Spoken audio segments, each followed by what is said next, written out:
Good day, everyone. My report is all about evaluative criteria. So, what is evaluative criteria? So, here, evaluative criteria is a criteria that compares two or more brands that are being evaluated. So, meaning to say that evaluative criteria is the comparison of two or more brands. You are comparison of two or more brands that you have to evaluate. It is the various dimensions, features, or benefits a consumer looks for in response to a specific problem. So, meaning to say, an evaluative criteria, you have to look out the dimensions, the features, or benefits a consumer looks for a response to a specific problem. For example, when you are going to evaluate a specific brand, for example, a bear brand, so you have to look for the features. What are these benefits? What are the nutrition facts? What are the or what is the the time the time expiration? That's it. So evaluative criteria can be also emotions and reactions to important reference group members. So meaning to say, evaluative criteria not only focus on the features but also focus on the emotions and reactions of a consumer when purchasing a product. So evaluative criteria considers the cost of the product, the quality, and the benefits of the product. So evaluative criteria also focus on the cost of the product. So for example, when you are purchasing a TV, so you have to look you have we have to consider the price, and also we have to consider the durability. You have to consider the benefits of the product. So second is the nature of evaluative criteria. Evaluative criteria is a typical criteria associated with desired benefits.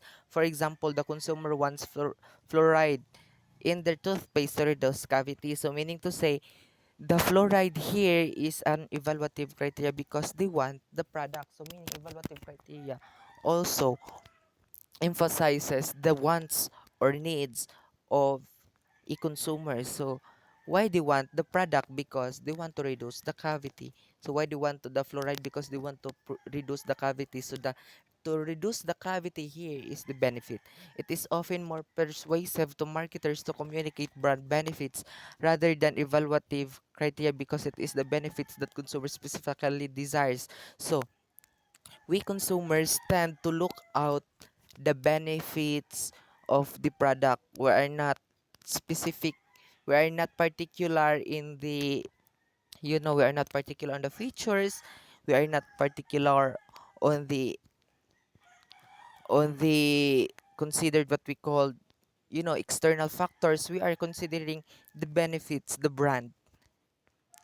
So third is the measurement of evaluative criteria. Before a marketing manager or public policy decision maker can develop a sound strategy to affect consumer decision, he or she must determine the following: which evaluative criteria are used by the consumer, how the consumer perceives the various alternatives on each criterion, the relative importance of each criterion. So this, we are being we will tackle the determination of which evaluative criteria are used. So we are using here is the direct criteria, a direct method. So direct method, for example, of direct method is that a respondent asks the consumer itself what what methods or what criteria they often use when purchasing a product. So and the opposite is the indirect methods. Indirect method meaning the respondents ask the consumer and the consumer asks the other consumer. So meaning there is an indirect way of asking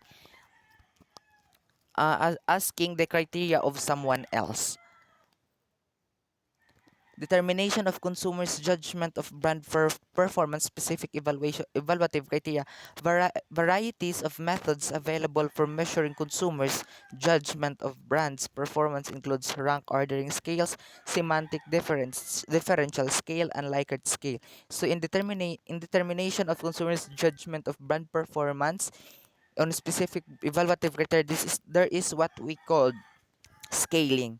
So meaning there is the consumer the consumer scaled, or meaning rate the product from 0 to 10 or 10 to 0. So there is a difference. There is what we call scaling. Determination of the relative importance of evaluative criteria.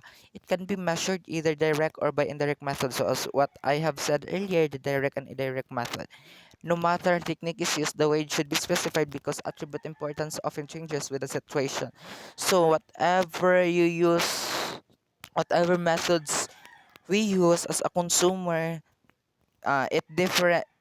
It you know it differs from time to time because there is what we call situation changing. So consumers tend to purchase the product because of some factors, external factors, internal factors. Uh, it is about the situation. Individual judgment and evaluative criteria. The consumer's perception of the importance of product features are influenced by external factors. As what I've said earlier, individual judgment, meaning the judgment of everyone, one's consumer is about external factors, influenced by external factors. So what are the external factors? External factors include religions, races, gender, nationality, and many more. So that's it, my report.